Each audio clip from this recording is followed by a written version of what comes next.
Cada vez que me toca hacer una entrevista sobre alguna película de Robin Williams me agarra un nudo en la garganta y lo que hice con Patch Adams claramente no fue la excepción. De hecho, las anécdotas que me va contando Phedon Papamichael, el director de fotografía de la película, a lo largo de toda esta entrevista, me hicieron por momentos sonreír, pero también tener que contener como ese mal trago de tener que acordarnos que ya no está más entre nosotros.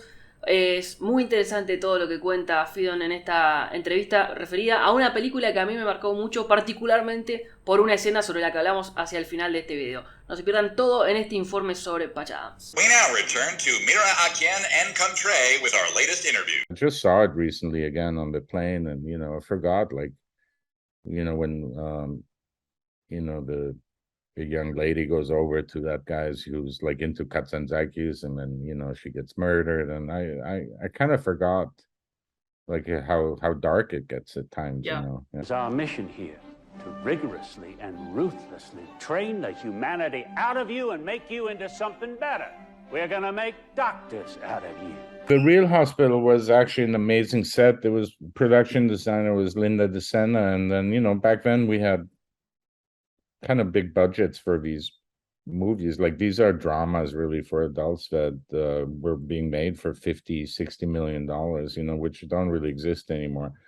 So we built this amazing set. I remember, like, all the floors in the big hospital were actual marble tiles and all this, so that was very clean, very big, quite impressive set.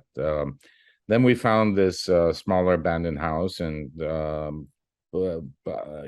which was much more dilapidated and low tech, and but lighting wise, I mean, I always try, even on a movie like that, that's a comedy and like or a higher key Hollywood movie. I mean, I always try to approach it with a sense of natural light, and not to fill too much. Of course, maybe in the hospital and Patch's later hospital, that was maybe a little bit more dramatic and a little grittier and dirtier with the light, but not that much. Like, I didn't do a whole different look for it. A lot of it came from the production design. Universal Pictures presents. You are not cut out to be a physician. Our job is improving the quality of life, not just delaying death. Tom Shadyac is a different kind of director. I mean, he's a very, I mean, at the time, then later he changed and he sold his big house and he moved to a little property in Malibu on a trailer. But back then he was at the height of working, with Jim Carrey, and he was more like a guy who really just deals with the main movie star. And I mean, he's very charming, and it's all about sort of the relationship managing, like Robin Williams or Jim Carrey or Eddie Murphy. So he's more like in a sense, less like a complete filmmaker, more like the way in Hollywood there's a structure of, you have this director, and then they deal with the stars, and then you kind of take care of making the movie.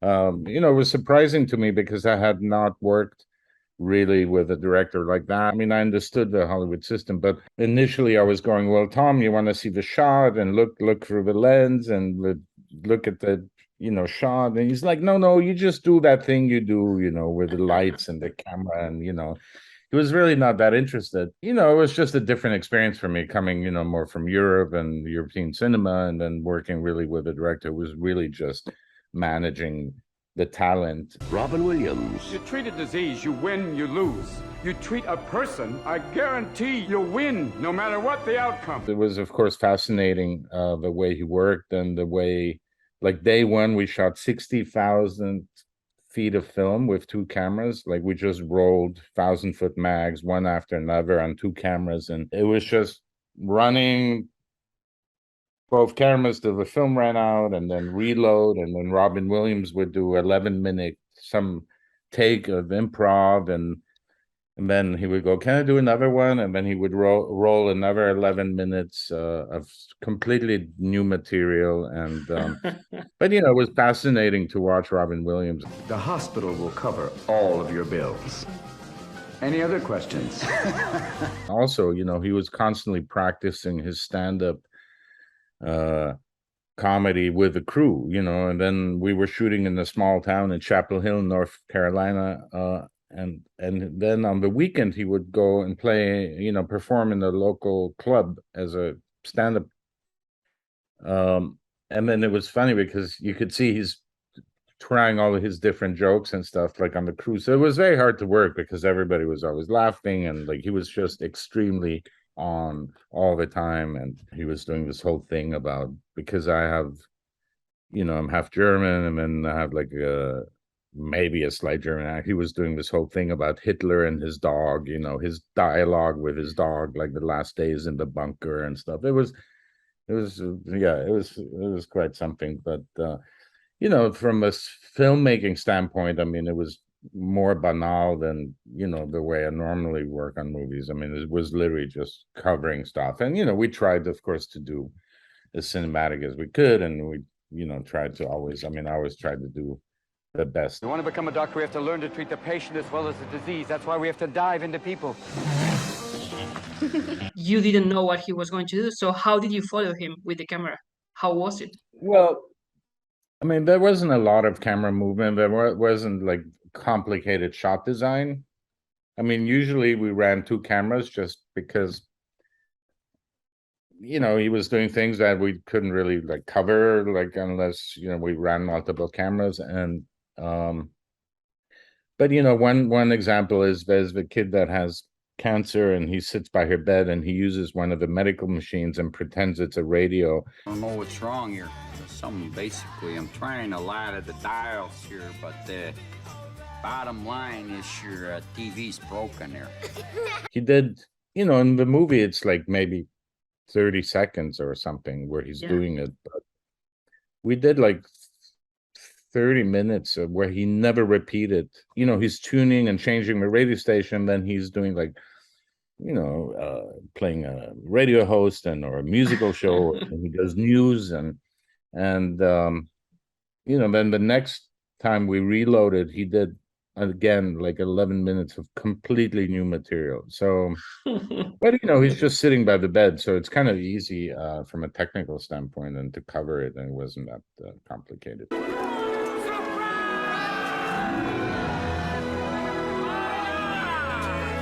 So this that was was a another big deal because it was very hot, and we were shooting in South Carolina, and then to physically fill up, I mean, nothing is, at this point, there's no digital effects or anything. That was actual noodles. pool full of noodles. And then, you know, the old lady, we were kind of worried, and, you know, it was kind of hot. And then these noodles, like, they would go bad. And, you know, we were worried, like, that she might get a yeast infection or something. So I remember it was, it seems kind of like the same with the balloons and stuff. You know, we had that whole room full of balloons. And yeah.